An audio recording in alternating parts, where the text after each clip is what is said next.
Salve, salve pessoal, bom dia, boa tarde, boa noite. Meu nome é Doni Cortelete Stingel, aqui do canal Lista de Livros, e hoje nós falaremos sobre a obra Os Versos Satânicos de Salman Rushdie.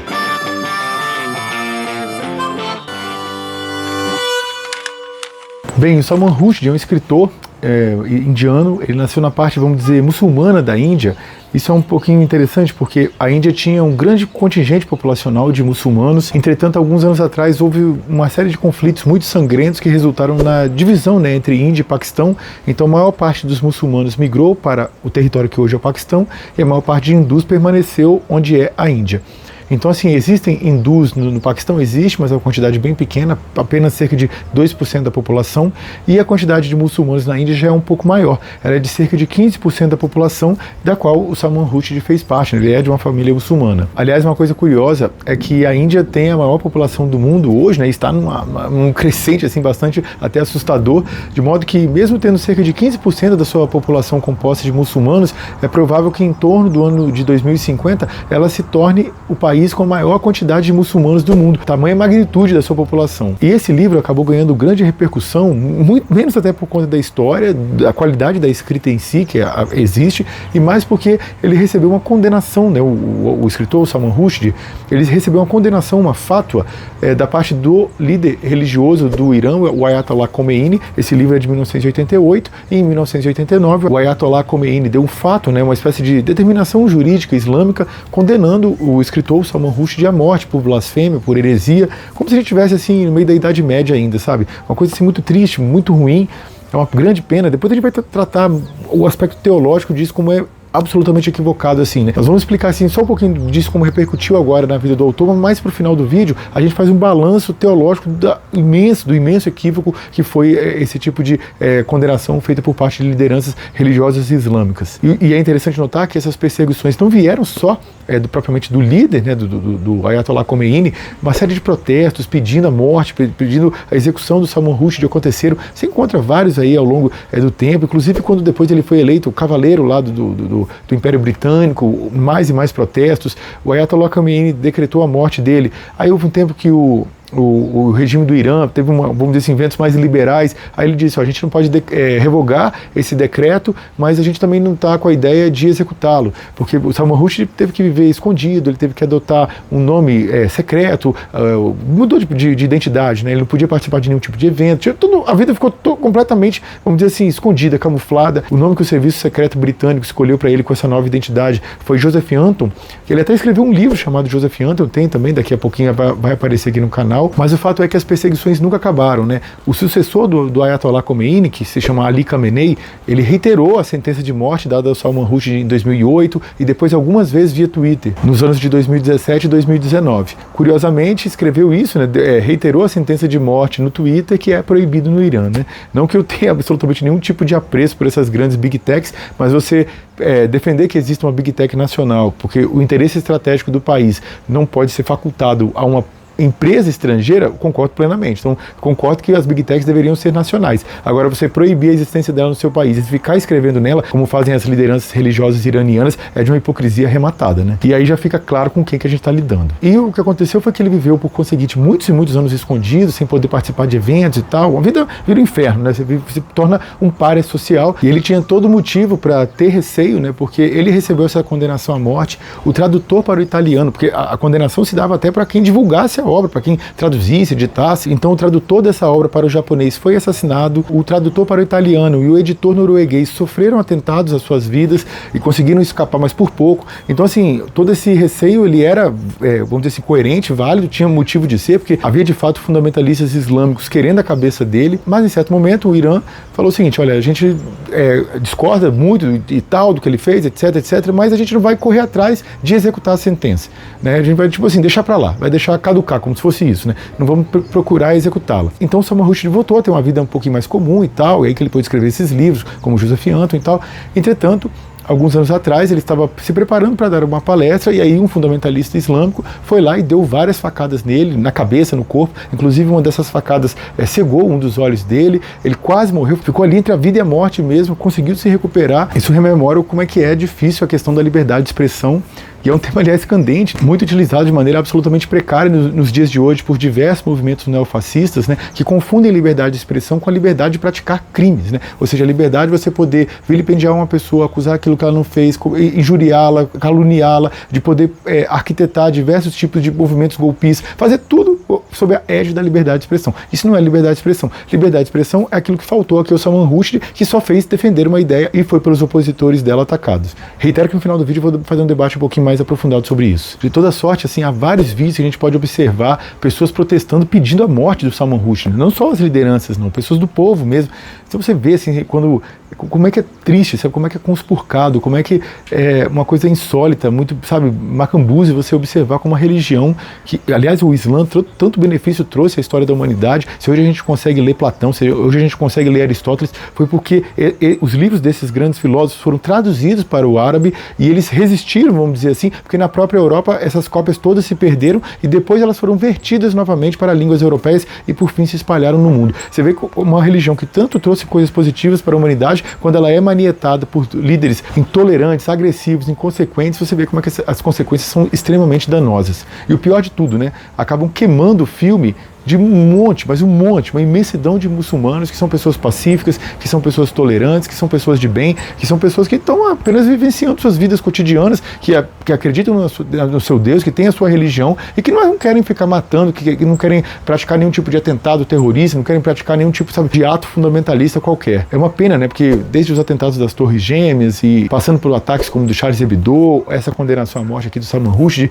eles acabam, vamos dizer assim, lideranças religiosas islâmicas acabam conspurcando o Islã. Acabam, vamos dizer assim, jogando tudo no mesmo balaio, como se todo mundo lá fosse um bando de ultra-radicais, um bando de fundamentalistas, um bando de terroristas. É uma grande, grande pena, porque isso não representa de fato o Islã. Há muita gente boa, muita gente honesta, há pessoas que refletem, que estudam, que sabem que tem uma contribuição enorme na história da humanidade, seguindo os ideais do Islã. É uma pena que essa versão mais intolerante, mais agressiva, alcance maior popularidade, inclusive maiores consequências nos dias de hoje, né? Com um evento como o das Torres Gêmeas, a despeito de ter sido organizado por poucas pessoas, ele teve repercussões mundiais muito, muito graves, né? E, obviamente, não foram positivas para os muçulmanos, muito, muito ao contrário. Isso acabou sendo pretexto para atacar aquele território, enfim, toda uma tristeza decorrente da ação de alguns inconsequentes que sujam o nome do Islã, não o defendem na prática. Mas depois a gente volta a falar um pouquinho mais sobre esse aspecto teológico aqui, o erro, a burrice, como é que as pessoas são estultas e ignorantes para ficar, vamos dizer assim, se indignar com esse livro aqui, que é um livro fabuloso, que é um livro mais de comédia, sabe? Um livro mais mordaz e irônico do que qualquer outra coisa. E do que trata propriamente a história aqui dos versos satânicos? Bem, a história principal é de dois atores, ou mais bem dizendo, é um ator e um dublador. Um se chama Gibreel Farista, que é uma espécie assim de epifenômeno do arcanjo Gabriel, e o outro se chama Saladin Shancha, que ele estaria ali representando meio que ali a figura do demônio na história. Mas não é que eles sejam propriamente um anjo e sejam propriamente um demônio. O que acontece é que os dois estão em um avião. Aliás, o avião se chama Bustan ou Bustão, a depender da tradução, que é tanto uma palavra persa para jardim, quanto o título de um grande poema do clássico poeta e escritor persa chamado Sadi de Shiraz. Eles estão em um avião que é tomado por terroristas. Esse avião explode no ar, porém eles chegam incólumes na Terra. E da maneira mais fabulosa que você puder imaginar, né? Bastante mentirosa mesmo, inclusive com a existência de tapetes voadores e tal, um aspecto bastante cômico, assim, bastante mordaz, bastante irônico. Como é todo o livro, aliás, né? Só os fundamentalistas islâmicos não perceberam isso. E quando esses dois personagens pousam, eles estão incólumes e o Gibreel Farista, ele começa a tomar, aparece uma feição mais angelical, como se estivesse se aproximando do arcanjo Gabriel. Enquanto o Saladin Shancha, ele vai tomando uma aparência mais diabólica, fica mais peludo, fedendo, um aspecto mais, sabe, animalesco, começa até depois a surgir patas nos lugares dos seus pés. E é muito interessante porque o Gibreel Farista, a despeito de ter uma aparência angelical, isso não implica dizer que ele fosse uma pessoa bondosa, que ele fosse, sabe, um anjinho na vida real, vamos dizer assim. Muito ao contrário, não é que ele fosse maldoso também, mas ele era uma estrela de Bollywood, que é a Hollywood de Bombaim, né, a grande indústria cinematográfica que existe na Índia. Então, ele é uma grande estrela, então ele é uma espécie assim, de popstar, ganha muito dinheiro, então ele é muito voluntarioso, tem todos aqueles desejos, aqueles caprichos que são comuns a essas grandes estrelas, né? Ele habitualmente interpretava papéis, inclusive divinos, né? Ele representava as múltiplas divindades hindus, um filme outro filme outro, então ele ia indo. Ele era um personagem assim, né? Vamos dizer assim, um popstar da época, uma grande estrela de Bollywood. Enquanto Saladin Shancha era um indiano que havia emigrado para a Inglaterra, E é interessante porque ele havia, vamos dizer assim, ele tentava se posicionar como um inglês. Ele queria se relacionar como inglês, ele queria falar como, ele queria viver como inglês, ele abominava, assim, ele rejeitava as suas origens indianas. Então ele era casado com uma inglesa, ele tentava propriamente vivenciar a Inglaterra, ser um inglês tanto quanto possível. A questão é que isso não é possível, porque a despeito de imitar, a despeito de emular, a despeito de tentar vivenciar o que era a Inglaterra, ele nunca deixaria de ser um indiano, mesmo que ele rejeitasse suas raízes. E nunca deixaria de ser considerado como um estrangeiro, né? E daí essa metáfora, essa grande metáfora presente no livro, dele aparentar ser propriamente o demônio, que é o quê? É o estrangeiro, que é mal visto, que é observado de maneira, vamos dizer assim, de cima para baixo, que é visto potencialmente como um criminoso, que é visto com outra cor, outra cultura, outro ethos, outra vivência, que não respeitaria propriamente os ditames da civilização ocidental cristã, como seria propriamente a Inglaterra. E esse é o aspecto assim, central do livro, né? Esse debate sobre identidade, esse debate sobre a sua percepção de mundo, o fato de você emigrar, você sair da sua terra, onde está a sua família, onde está a sua gente, onde está a sua cor, onde está a sua religião, mesmo que você não a siga, ou seja, onde está o seu ethos, você vai para outro lugar, e nesse outro lugar você é um estranho. Por outro lado, essa pessoa que migrou, isso é muito curioso, aliás, é muito bem debatido naquela música Brasa, do Gabriel Pensador e do Lenine. Eu vou deixar aqui no box de informações, junto, aliás, com todos os trechos selecionados dos livros que eu fiz a citar aqui no vídeo, tá? Inclusive, propriamente, dos versos satânicos, umas passagens bem bacanas lá. Eu aproveito o ensejo para pedir, se você puder e quiser, curta esse vídeo, se inscreva no canal, ative o sininho, isso é muito importante para a propagação do Lista de Livros aqui pelo YouTube. Não deixa de fazer não, gente, que nos ajuda pra caramba. E nessa música, a despeito de haver um equívoco conceitual a respeito de corrupção, como se fosse só isso que resolveria o problema do Brasil, nós já podemos debater um pouquinho sobre isso em vídeo sobre o livro do Gessé Souza, vou deixar aqui nos cards e no box de informações, mas o fato é que faz esse debate, ou seja, da pessoa que saiu, ela não se encontra em casa mais quando está fora, mas também quando volta, muitas vezes também não se reconhece mais, porque quando ela saiu, ela também mudou, né? E aquele país, e aí a gente sabe que o Brasil é um país que tem graves problemas, né? Que tem grandes virtudes também, tem sua cor, sua gente, seu cheiro, seu modo de viver, seu calor humano, e uma série de coisas muito legais, um humor, há toda uma sensualidade, né? Quem sai do Brasil sabe que as mulheres de lá são diferentes das de casa, aqui são muito mais encorpadas, mais vívidas, mais sensuais, há todo um carinho nas relações também, muitas vezes brasileiros são generosos, são altruístas. Acho que ultimamente tem sido um pouquinho envenenado isso. Acho que determinado pensamento religioso tem mudado um pouquinho a cara do Brasil, tornado o povo mais agressivo, mais intolerante, mais ganancioso. Mas de qualquer maneira a gente tem assim, uma vivência pessoal que é interessante, que é mais harmônica, ela é mais cativante, vamos dizer assim. Por outro lado, essa pessoa quando volta, ela vai encontrar com os problemas que o Brasil tem também, né? Então, problemas com horário, problemas com muito ruído, né? Muito barulho, problemas com muitas filas, as coisas são muito caras, a exploração do trabalho é dantesca. Então a pessoa quando volta, ela parece que ficou no limbo. Ela não se sente em casa no país que foi, porque é outro território, mas quando volta também não se sente mais em casa. Então é muito esse debate que existe nessa música, por exemplo, do Gabriel Pensador, mas que também está presente aqui no livro Os Versos Satânicos, que é um debate bastante interessante. Além do mais, nesses tempos em que os imigrantes, né, nos países ricos estão, vamos dizer assim, sendo uma espécie de bode expiatório, eles estão sendo responsabilizados por todos os problemas que esses países têm, o que está longe de ser verdade. Inclusive a própria existência desses imigrantes, isso se dá porque os países centrais exploram de maneira absurda, de maneira maquiavélica, de maneira dantesca os países periféricos. Nós já tratamos isso de maneira um pouquinho detida no vídeo sobre o livro Dialética da Dependência do Rio Mauro Marinho. Vou deixar aqui nos cards e no box de informações também, para quem quiser se aprofundar sobre o assunto. Então as narrativas centrais se dão, uma com esse Saladin Chancha, esse indiano que queria ser inglês e não consegue, e outra com o Gibriel Farista, que começa a se entender como sendo uma espécie de epifenômeno do Arcanjo Gabriel. Ele entende que é o Arcanjo Gabriel, depois ele acha que não é, e ele fica nesse lusco-fusco, e é muito interessante porque o livro às vezes mostra ele tendo alguns poderes, ou seja, parece que ele então, mas às vezes parece que está mostrando como ele está observando, e ele está numa espécie de esquizofrenia. Então é uma coisa muito interessante, porque às vezes mostra que ele não tem poder nenhum, às vezes parece que ele tem, e fica nesse lusco-fusco ali, e você fica confuso, e aliás tão confuso quanto o próprio personagem. Esse é um aspecto muito interessante do livro. Por outro lado, existem algumas subtramas, e essas subtramas é que, vamos dizer assim, geraram forte indignação de algumas lideranças religiosas.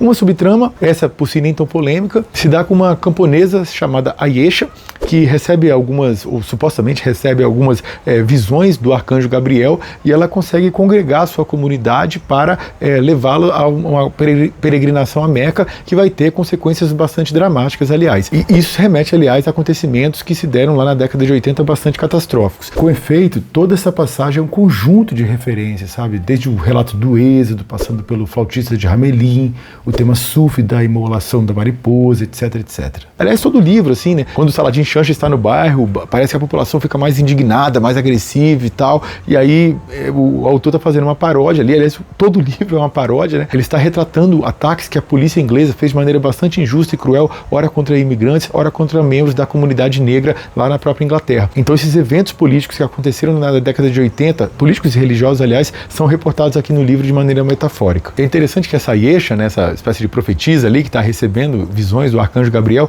ela se veste com uma espécie de manto, assim, que é composto de borboletas amarelas, o que é uma citação muito, muito óbvia do livro 100 Anos de Solidão, do Gabriel Garcia Marques. E esse livro aqui, da mesma maneira que o livro do Gabriel Garcia Marques, ele é todo recheado ali pelo realismo mágico, né? Nós já detalhamos esse assunto aqui no vídeo sobre o livro A Casa dos Espíritos, da Isabel Allende, e também sobre o próprio 100 Anos de Solidão, do Gabriel Garcia Marques, que já falamos aqui também. E essa influência do realismo mágico latino-americano na obra aqui do Salman Rushdie é muito interessante e é admitida pelo próprio autor, né? Porque ele fala que a Índia e a América Latina têm histórias muito parecidas, né? Porque foram regiões dominadas por potências coloniais europeias, têm línguas europeias como línguas dominantes, porém essa própria língua foi desenvolvida de maneira forte, de maneira intensa, com as suas peculiaridades locais, tem problemas políticos muito parecidos, tem uma influência religiosa na vida cotidiana muito intensa, ou seja, são regiões bastante parecidas, então essa similaridade, né, essa influência é quase que natural no entender do Salman Rushdie. Porém essa subtrama não foi a que incomodou, né, os fanáticos religiosos. Havia uma outra que é uma espécie de sonho que o Gibriel Farlista estaria vindo. Aliás, nesses sonhos ele fica muito incomodado, porque ele, vamos dizer, são sonhos perturbadores que ele não gostaria de ter. Ele tenta, aliás, ficar muitas horas acordado para não dormir e não sonhar. E em alguns desses sonhos ele mostra, vamos dizer assim, como se fosse a elite religiosa e política da cidade de Jailia, na época que o islamismo estava ascendendo, ou seja, que o Maomé havia começado sua pregação. E nessa cidade de Jailia havia sua casta, né, religiosa e política, que era politeísta, aliás, e ela não observava com bons olhos o crescimento daquela religião monoteísta, uma religião popular, uma religião muito vinculada à causa das pessoas mais humildes. Então eles observavam de maneira, vamos dizer assim, bastante maquiavélica, sabe, bastante de cima para baixo, sempre querendo neutralizar o crescimento dessa nova religião que, vamos dizer assim, poderia sacudir todo o status quo vigente, como de fato sacudiu. Porém existe outra parte dessa subtrama que se passa dessa vez sobre os olhos daquelas pessoas que acompanham o Mahond, né, que é como o Maomé é chamado aqui no livro, e essa que incomodou propriamente, essa que gerou essa grande indignação. Porque de maneira, enfim, completamente fabulosa, no meio de um sonho, ele mostra como eram as atitudes do Maomé. E o Maomé era um pouco cínico, um pouco, vamos dizer assim, tendencioso, ele manipulava as coisas, era meio maquiavélico. Então, por exemplo, ele percebe que está em condição minoritária na cidade de Jailia. Então, o que ele faz? Ele reconhece a existência de outros deuses, tolera a existência desses outros deuses, de uma casta política e religiosa mais, vamos dizer assim, proeminente, que ele representava, que ele era uma pessoa do povo, que liderava pessoas do povo, que não tinha condições de poder impor sua própria religião. Então, ele tolera essa existência desses outros deuses, mesmo contrariando seus próprios seguidores, porque os seguidores dele falam, mas não era você que dizia que só havia um único Deus? Como é que você está agora podendo reconhecer a existência desses outros deuses? Mas ele tolera, né, e ele diz que foi o arcanjo Gabriel que falou isso para ele e tal. Porém, aqui uma coisa interessante, uma divergência interessante que existe entre a Bíblia e o Alcorão, é que quando o arcanjo Gabriel teria falado isso para ele, vamos dizer assim, fica difícil de dar qualquer tipo de justificativa, porque diferentemente da Bíblia, que, vamos dizer assim, a Bíblia é uma espécie de testemunho da ação divina através da palavra dos homens. Então, aquilo que os crédulos imaginam é que aquilo que Deus fez é imaculado, é perfeito, é uma ação justa, correta, 100% positiva, porém são pessoas normais, pessoas falíveis, pessoas pecadoras, pessoas que têm muitas limitações, que vão conseguir interpretar aquela ação e depois, posteriormente, né, transcrever o que ocorreu. Então, por exemplo, na história de Jacó e Labão, vou deixar os versículos aqui para quem quiser se aprofundar. Mas, resumidamente, na história de Jacó e Labão, Jacó havia trabalhado muitos anos, feito um escravo para o seu sogro, e agora queria sua emancipação. E na história, o que acontece? As crias dos animais ficariam, a depender da cor com que nascessem, com um ou com outro. E essas crias, elas, de acordo com o conhecimento precário de genética da época, elas teriam a cor do objeto para o qual o animal olhasse. Então, se o animal olhasse para uma cor preta, a sua cria nasceria preta. Se olhasse para marrom, nasceria com marrom, e assim sucessivamente. Obviamente, a gente sabe que isso não é verdade, de acordo com os padrões genéticos, vai parecer com uma mistura do macho e da fêmea que estão procriando. Mas era esse o conhecimento errático biológico da época, ou seja, de que olhou para um determinado objeto, é com aquela cor que o animal olhou que vai nascer a cria. Do que isso resulta? O sogro maldoso, ele coloca vamos dizer assim, os animais de frente a um objeto que eles olhariam e as crias seriam dele, e por conseguinte ele que ficaria rico com o trabalho que o Jacó exerceu, mas naquele momento parece que os animais, de acordo com a Bíblia, eles olharam para uma sementinha que estava na frente deles e acabaram nascendo as crias da cor que na divisão lá que eles tinham feito ficaria com Jacó. Então Jacó acabou sendo beneficiado. Uma pessoa que defendesse a inerrância bíblica, né, nos seus pormenores, inclusive científicos, biológicos, históricos, geográficos, etc., diria que não. Olha, o que aconteceu ali é que, de fato, você olhando para uma semente de determinada cor, a sua cria vai nascer dessa cor. Isso é um absurdo, né? Uma coisa absolutamente ilógica. Para umas pessoas com uma visão um pouquinho mais progressista, vamos dizer assim, da Bíblia, quem quiser uma visão dessa, eu posso recomendar o livro A Bíblia Sem Mitos, do Eduardo Arens, vou deixar os trechos selecionados aqui embaixo também, recomendo bastante. Ele vai dizer o seguinte, olha, o que interessa é que houve ali uma intervenção divina. Porém, a forma como ela se deu, ela vai, vamos dizer assim, estar exposta dentro da precariedade exegética, dentro da precariedade de conhecimento das pessoas que fizeram essa interpretação e esse conhecimento. Porém, a ação divina, ela foi existente, ela foi correta e ela garantiu que Jacó fosse beneficiado e não seu sogro maldoso. E é este fulcro, é essa essência que deve ser observada, e não esses pormenores biológicos que não levam a lugar nenhum. Entretanto, para você fazer isso com a religião islâmica é muito complicado. Por quê? Porque como era uma recitação, né, até o Alcorão significa isso, né, a recitação, ou seja, que o anjo Gabriel supostamente recitava as palavras divinas para Maomé, Maomé falava para um escriba e esse escriba transcrevia, já que supostamente Maomé seria analfabeto. Então, se houve uma fala que veio direto do arcanjo Gabriel, passando pelo Maomé, dizendo que havia a existência de outros deuses, ela não pode ser desdita, porque na Bíblia a gente pode compreender que é o seguinte, foi um erro de interpretação daquelas pessoas que transcreveram um fato real. Existe até uma passagem de Marcos que uma pessoa, por exemplo, está tendo, obviamente, um ataque epilético. E eles interpretaram na época que quando Jesus chegou, o que ele fez foi expulsar o demônio que estava ali naquela pessoa. Na verdade, aquela pessoa estava tendo um ataque epilético. O que Jesus fez, para quem é crédulo, é que foi curá-lo, mas não expulsando o demônio. Ou, por exemplo, também existe na Bíblia a ideia de que a terra é plana, porque ao momento que o demônio tentando Jesus, leva ele no ponto mais alto e assim consegue ver todos os reinos da terra. Para você ver todos os reinos da terra, só pode ser uma terra plana. Obviamente, o que um crédulo vai dizer é o seguinte, a ideia central é que o demônio estava tentando Jesus e oferecendo tudo o que estava disponível na terra, independentemente do fato de ela não ser plana. Porém, já dentro da religião muçulmana há um problema, porque você não pode fazer esse tipo de analogia de maneira incólume, vamos dizer assim, né? Porque supostamente foi o arcanjo Gabriel quem falou aquelas palavras.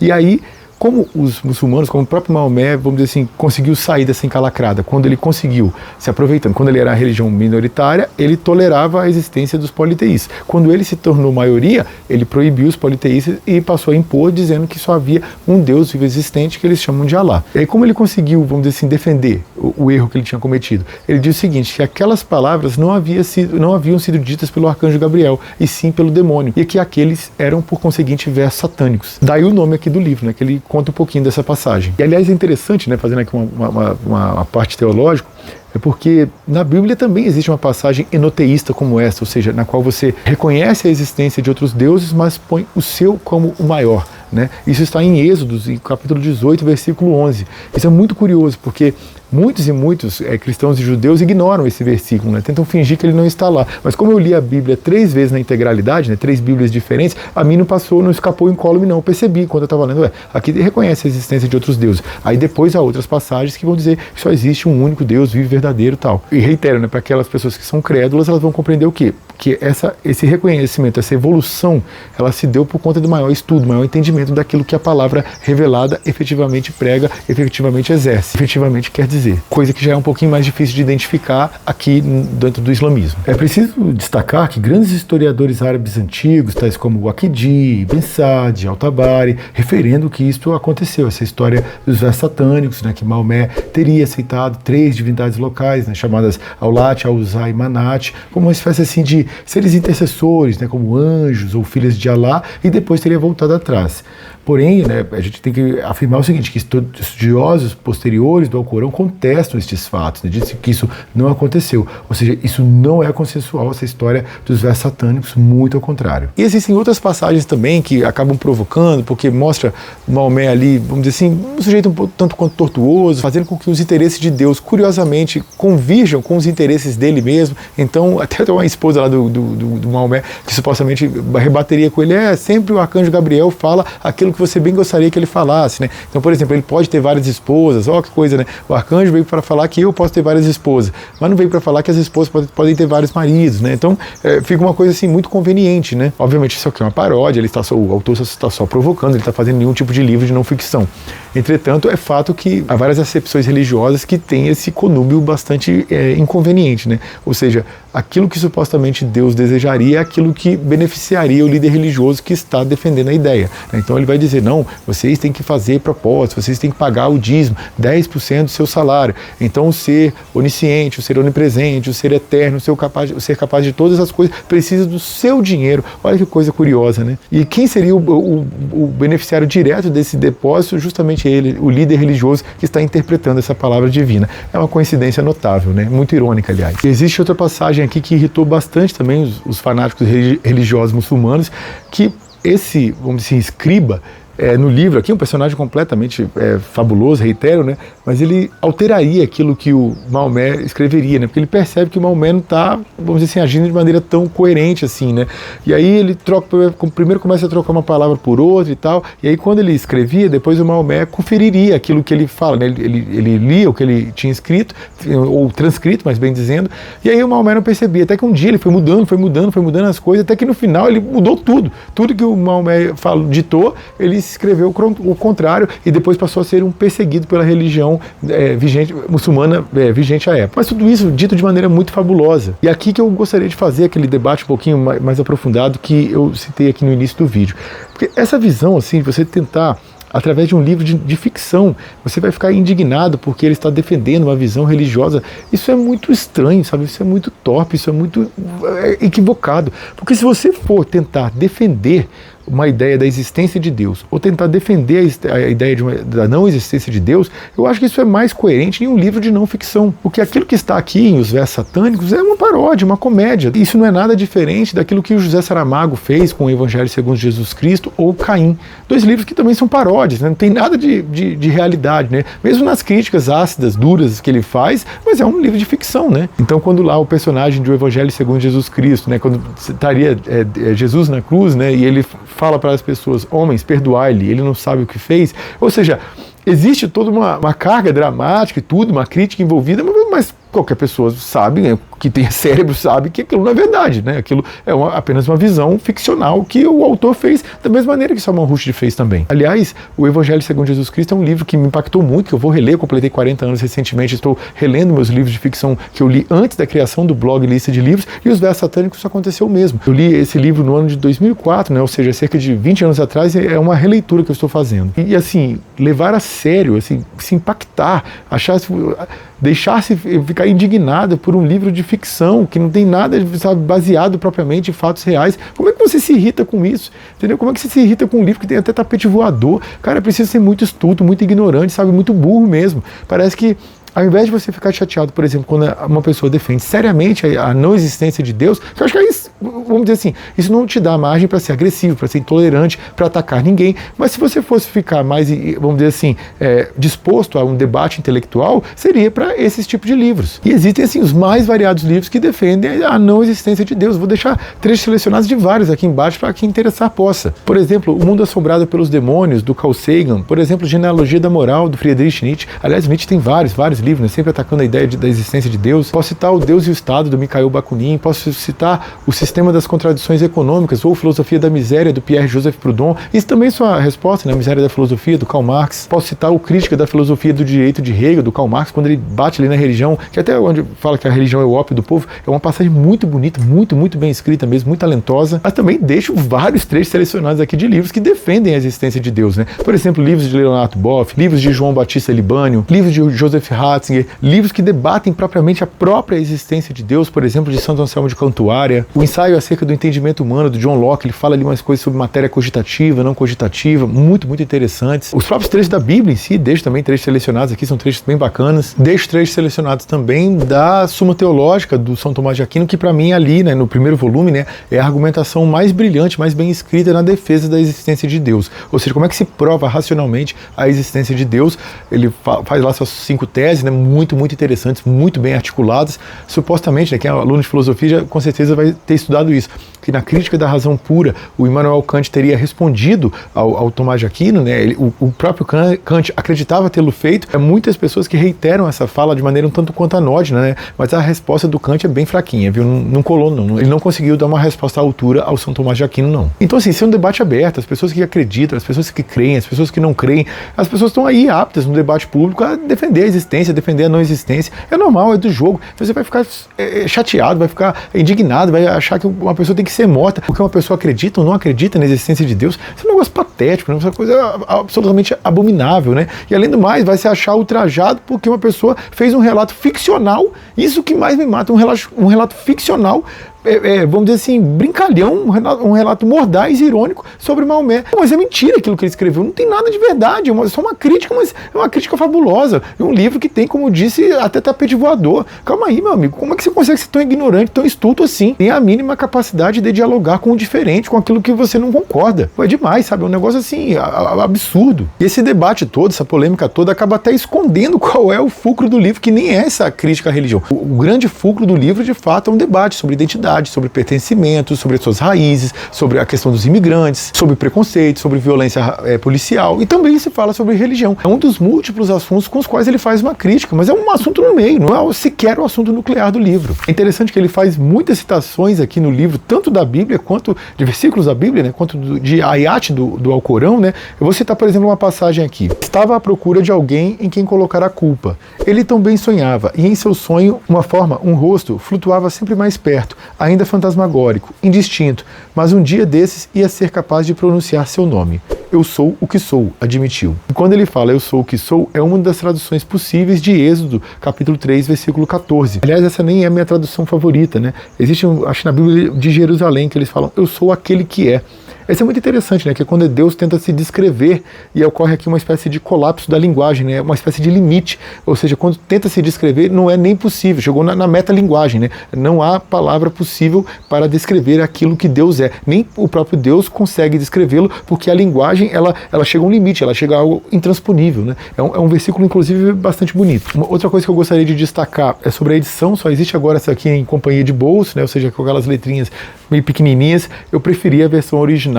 A capinha aqui também eu achei muito simples, dava para ser uma capa mais bonita. A da versão original, em tamanho comum, que era uma asa de um anjo assim, eu achava mais legal. Aí a Companhia das Letras faria bem em relançá-la na sua, não só em pocket, né, deixar na edição comum também, que é mais prazerosa a leitura. Não precisava ficar com uma letra tão pequenininha assim. Então assim, para fazer um resumo, um balanço assim, na minha singela opinião, é um livro muito bom, irônico, mordaz, um pouco cínico, lembra muitos outros escritos assim do Salman Rushdie. Por exemplo, quem leu A Feiticeira de Florença, que é um livraço também, acho até um pouquinho superior a esse aqui. É um livro sempre assim, na ironia, na brincadeira. Não é um livro para se levar a sério como esses fanáticos religiosos acabaram fazendo. Por conseguinte, assim, é um livro que eu recomendo a leitura, mas assim, para quem quiser, achando que vai ver uma grande crítica à religião, leia livro de não ficção, entendeu? Isso aqui tá lá no meio, mas é um dos assuntos, também é uma visão crítica, também é irônica. Talvez até isso que tenha incomodado tanto, porque porque lida com humor, e tem muita gente que tem horror ao humor, né? Basta lembrar lá do livro O Nome da Rosa, né, que naquela perseguição religiosa também, de intolerância intolerante,